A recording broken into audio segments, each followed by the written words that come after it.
Educación del Estado de México, es investigadora en educación y su ponencia se titula El docente y las tecnologías utilizadas en el aula.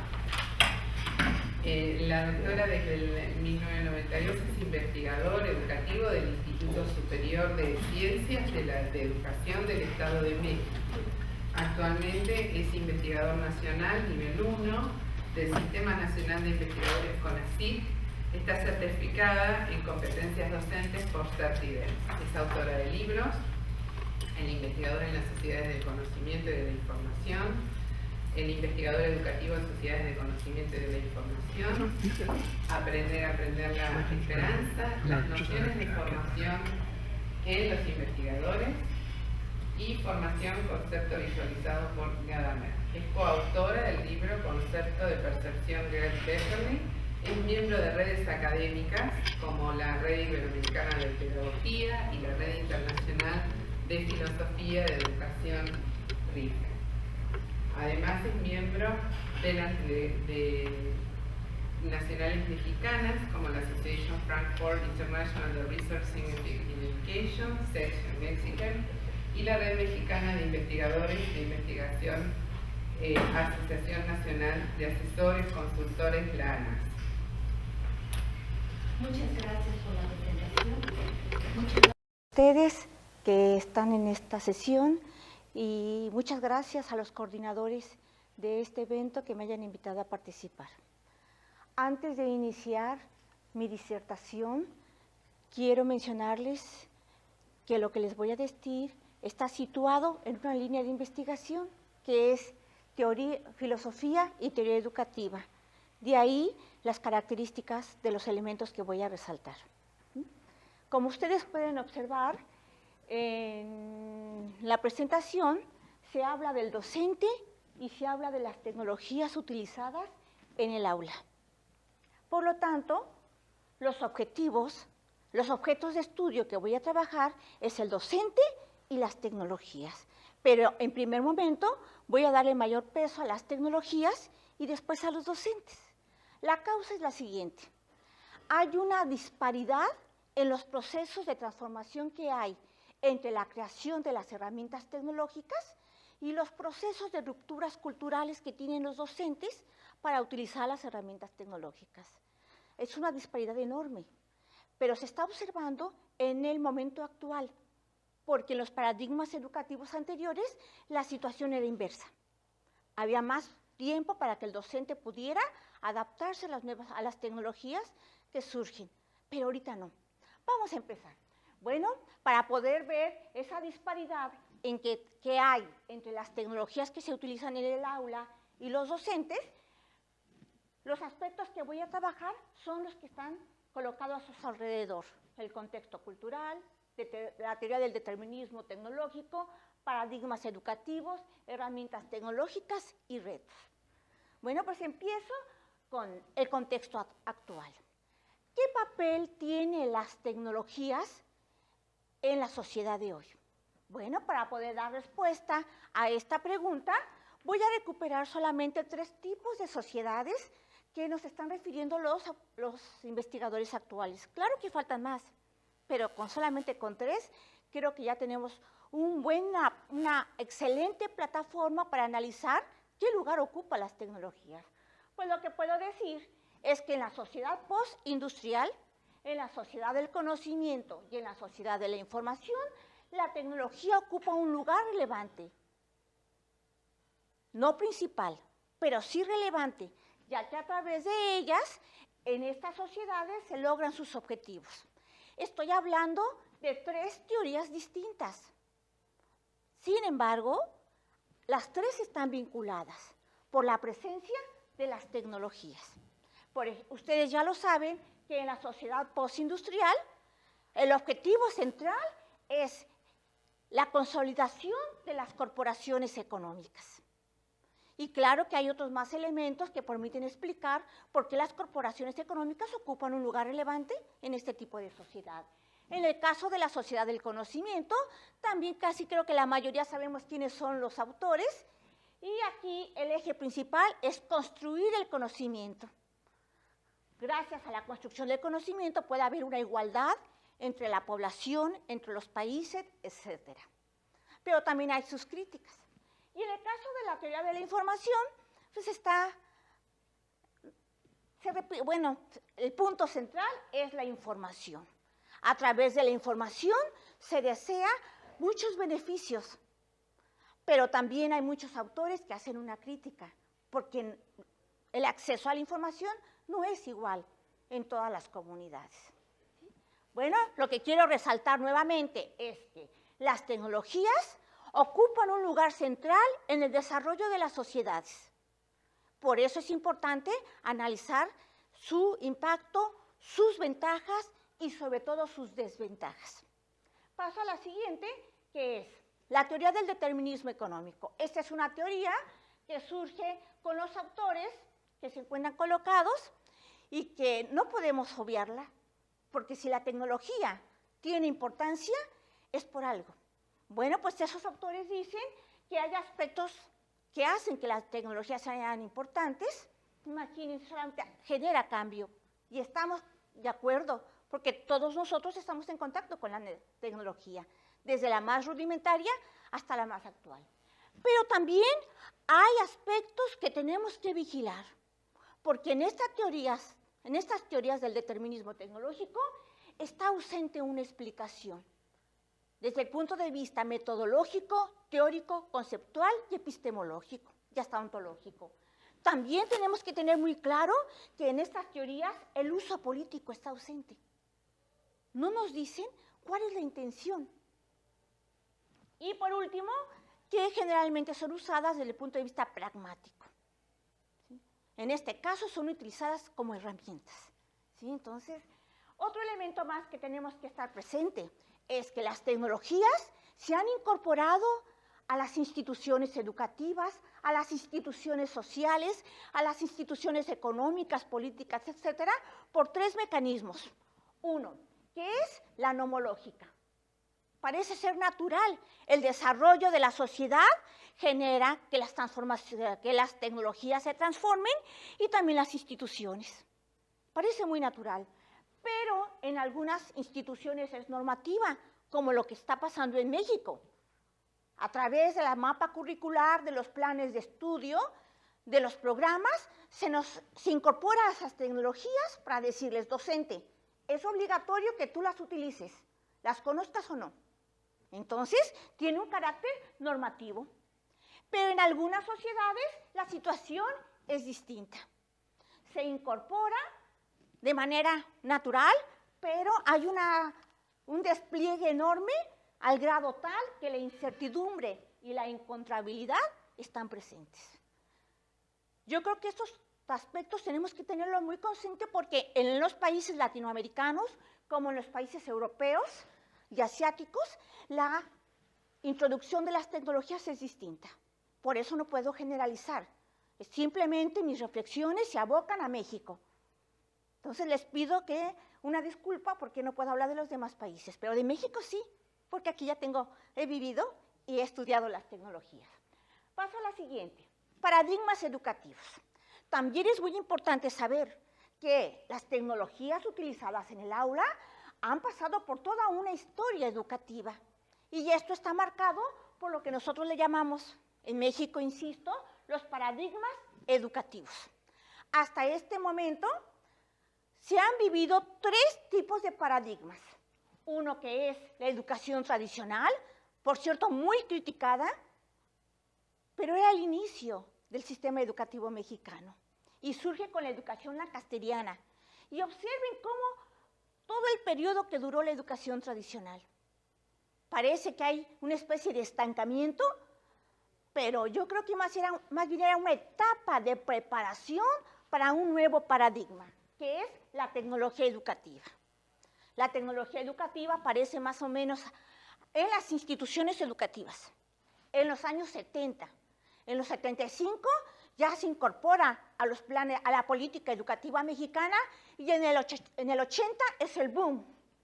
A todos los docentes nos obligan a usar las tecnologías. ¿Pero cuáles tecnologías? Es lo que voy a ver más adelante. Pero quiero mencionarles que este es el boom de las tecnologías utilizadas en el aula. Pero el momento coyuntural que espanta, que me espanta y que nos espanta casi a todos los mayores, a todos los docentes que tenemos más de 30 años trabajando, o 25 años, los que no tuvimos contacto con las tecnologías en nuestro proceso de formación inicial, nos tienen espantados, porque nos obligan a utilizar las tecnologías cuando no sabemos cuáles son, que es el paradigma ubicuo, también conocido como la teleformación, también conocido como la formación en línea, el blending, Erling, y etcétera. ¿Sí? Paso a la siguiente. ¿Cuáles son las tecnologías que se estaban utilizando en cada uno de los paradigmas? Bueno, por mi edad y por los años que tengo trabajando en el sistema educativo mexicano, pues doy cuenta de estos 3 paradigmas. ¿Sí? Por ejemplo, en la educación tradicional, la característica del docente, que es la persona principal que dicta conferencias, la actitud de los estudiantes que nada más escuchan, pero en cuanto a las tecnologías, están las mesitas o pupitres, las sillas y el pizarrón. Ah, y me faltó anotar uno, la regla. Como la regla tenía un poder fantástico, o aprendes o aprendes. Me faltó anotarlo. Ah, también me faltó el borrador. Yo me acuerdo que cuando era niña, una profesora me lanzó el borrador y me cayó en la frente, ¿no? Entonces, habían tecnologías. El problema es que no están en el nivel de desarrollo de hoy, de la actualidad. Por ejemplo, en la educación tecnológica, ¿sí?, que fue la época que a mí ya me tocó como profesora de primaria, tenía que usar los aparatos. El fanerógrafo, en una conferencia alguien me llamó la atención y me dijo, ¿dónde está el fanerógrafo? Bueno, no lo anoté, pero también ustedes son más jóvenes que yo. Pueden dar cuenta del fanerógrafo, pueden dar cuenta de las láminas que hacíamos, de los acetatos que hacíamos. Todavía la computadora no estaba. Yo me acuerdo que estaba haciendo hasta en mis cuadros pequeñitos de acetatos las figuras para poder llevar material didáctico a mis estudiantes. ¿Qué diferencia de aquella época? Tuve que aprender a hacer el fanerógrafo, el mimeógrafo, tuve que picar los esténciles para reproducir el material. Entonces, eran procesos en donde había más tiempo para el docente para prepararse ante las tecnologías. ¿Qué pasa con el aprendizaje ubicuo? Que más o menos surge en México con una fuerza poderosa, impactante, semejante a la de un volcán que hace erupción, es en 1990. Y sobre todo en el 2000, donde se incluye la tecnología del aprendizaje ubicuo con una actitud salvaje, ¿no? Aquí aparecen herramientas que muchos de los docentes no teníamos ni la menor idea de que existía. Con la aparición del Internet, con la computadora y sobre todo con el web 1, 2 y 3, esto se vuelve inconmensurable, como dirían los grandes filósofos, como Lyotard. La inconmensurabilidad nos empieza a tragar. Bueno, no creí necesario colocar más imágenes, porque de alguna manera en Internet hay muchas imágenes sobre cómo se presenta, se representa lo que es el aprendizaje ubicuo o teleformación. Pero lo que quiero decir es que las personas de mi edad, que empezamos a trabajar la computadora a los 40 años, para nosotros fue un momento enloquecedor. Por ejemplo, en mi caso, aprender a manejar la computadora, muchas veces perdí información, no sabía cómo, y tuve que tomar muchos cursos. Bueno, eso lo voy a platicar después y sigo con la otra. Las herramientas tecnológicas. Con el Internet, sobre todo con la web, las cosas se salen fuera de su órbita educativa. Insisto, sobre todo para los docentes que tenemos bastantes años en el servicio, ¿sí? Porque empiezan a surgir una gran cantidad de herramientas tecnológicas que son muy importantes, pero son muy difíciles de conocerlas, sobre todo si no estamos alfabetizados. Aquí solamente les coloco algunas, pero quiero decirles que aproximadamente escuchando a un especialista sobre tecnologías educativas, me decía que había más de 1000 herramientas tecnológicas. Y yo me decía, caray, yo solamente conozco el 1%. Fíjense, el 1%. Cuando hay una serie de herramientas tecnológicas, es un mundo muy amplio. Y solamente conozco algunas, me falta conocer las otras. Y yo que soy una persona muy inquieta y continuamente estoy en los cursos actualizándome y no las conozco y me pongo a pensar en mis compañeros que no han querido tomar ningún curso de tecnologías. Entonces, vean la desventaja, vean el desfase. Mientras las tecnologías crecen de manera desacelerada, no hay un tope que las controle, porque los seres humanos somos muy ingeniosos y continuamente estamos elaborando nuevas herramientas. Es más, lo que sí puedo constatar, porque soy testigo, es que hay herramientas que tienen nombres distintos, pero tienen la misma función. Quizás se modernizan en corrección de errores, en que uno puede revisar la ortografía, puede darle mayor movimiento a la imagen, etcétera. Pero insisto, esta es la tesis principal del trabajo que les presento el día de hoy. Las tecnologías avanzan de una manera grotesca, pero importante. Porque cada una de las herramientas ofrece elementos para que el aprendizaje tenga otro tono, otra calidez, otro matiz. El único problema es que eso no pasa con los patrones culturales de los investigadores. Eso no pasa tampoco con los patrones culturales de los docentes, que tenemos muchos años. Pero en los jóvenes sí. Porque la propia población, los propios investigadores, los propios docentes dicen, es que los jóvenes de ahora nacen con un chip tecnológico. Ellos pueden manejar las computadoras y los programas con una facilidad tremenda, y los docentes no. Bueno, es que estamos hablando que los jóvenes de ahora están familiarizados con las TICs. Los investigadores de hace muchos años no. Aprendimos a manejar la computadora de manera tardía. Bueno, pero eso no consta de que nos detengamos. Seguimos en esa lucha. Pero hay docentes, investigadores, que dicen, yo no voy a utilizar esta herramienta. Iba a decir una expresión vulgar, pero no. Algunos dicen que son cosas del demonio. Es avance tecnológico, es avance de la ciencia. ¿Por qué rechazarla? Paso al siguiente. ¿Cuál es el papel del docente frente a este boom de las herramientas tecnológicas? Que, insisto, son importantes, pero no es una panacea. Bueno, lo primero, para poder hablar de retos, tengo que hablar de los problemas. ¿Cuáles son los problemas que estamos enfrentando los docentes para poder usar las tecnologías en el aula? Bueno, el primero es un concepto que trabaja Philip Combs y que se refiere a la crisis mundial de la educación. Hay una crisis, eso es inevitable, pero también esa crisis mundial la puedo llevar a las tecnologías. Claro, surgen nuevas herramientas tecnológicas. Hay un proceso de adaptación donde los docentes, investigadores y alumnos tenemos que empezar a conocer estas nuevas herramientas tecnológicas y cuando cuando se dominan, aparecen nuevas.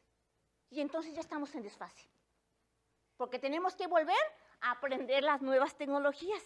Por ejemplo, en mi caso, yo ya dominaba el dibujo cuando hacía mis acetatos o mis figuras en papel pellón. Ahora ya lo dominé, pero ahora ya están otro tipo de tecnologías. Otro problema más, el Internet. El Internet, los grandes críticos de las tecnologías están hablando de un problema que es sumamente agudo, grave, que es la infoxicación. Por eso muchos estudiantes lo que hacen es copia, recorta y pega, porque encuentran tanta información en Internet que no saben cuál es la mejor, ni cuál es la vacía, la reduccionista, la que está equivocada. Pero también nos pasa a los investigadores. Un alumno me decía de la preparatoria, porque hasta me fui a trabajar a la preparatoria para poder hacer mi investigación. Y me decía un estudiante, Doctora, usted es del ESNI, ¿no sabe? En el Internet encuentra todo. Y tiene razón, se encuentra todo, pero el problema es que no hay una discriminación de qué documentos son valiosos y cuáles no. Casi la mayoría son remix. Otra palabra que tuve que aprender, remix, que son interpretaciones de las interpretaciones de las interpretaciones y que casi son, la mayoría son repetitivas, ¿no? Otro problema más que enfrentamos los docentes, o nos volvemos adeptos a las tecnologías o las odiamos y rechazamos. Hay docentes que están en los dos lados, pero la mayoría de los que tienen más de 30 años de servicio las detestan y no quieren saber nada de ellas. Hay otros que somos muy bienaventurados con espíritu de niños que estamos aprendiendo continuamente en cursos aunque nos vaya mal y nos reprueben. Y hay otros que cuando les conviene, cuando están las autoridades educativas, apoyan las tecnologías y cuando están dentro del aula, su posición es negativa. Bueno, termino diciendo, bueno, ¿cuáles son los retos que tiene este docente que tiene más de 25 o 30 años trabajando en el sistema educativo y que no está familiarizado con las tecnologías?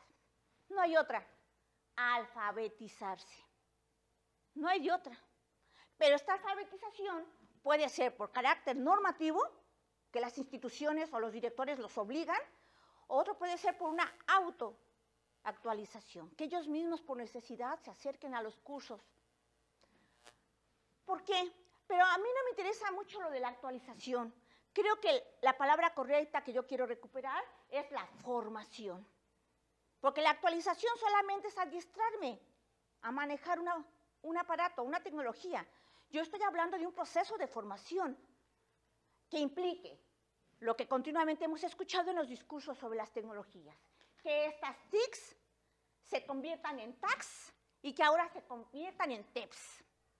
Sí, a través de la formación, el investigador, el estudiante, las autoridades, los actores educativos, se convierten en autores que recuperan la tecnología para posesionarse y para tener acciones o prácticas acordes a la época.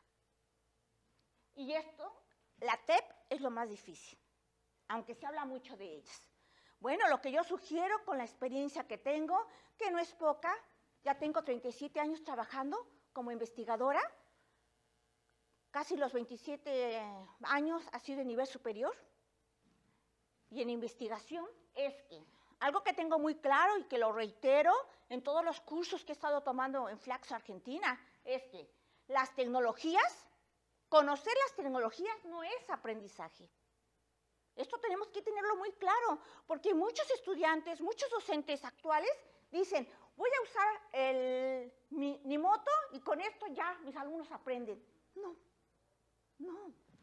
Tenemos que tener muy claro que las tecnologías son un medio, jamás serán un fin. Otro elemento más que yo tengo el compromiso de decirlo, las tecnologías son parte de la cultura, jamás la van a sustituir. Yo no sé por qué en México, y lo estoy viviendo ahora en la institución donde yo trabajo, que ofrece maestría y doctorados en ciencias de la educación, cómo fuerzas quieren hacer cursos en línea, ¿sí? Y le dejan toda la tarea al ingeniero. Hay mucha diferencia entre la cosmovisión del pensamiento del ingeniero con un investigador. Y sobre todo en el educativo, son dos cosas distintas. ¿Sí? Entonces, no, jamás el Internet, independientemente de su grado de evolución, va a sustituir a la cultura. No.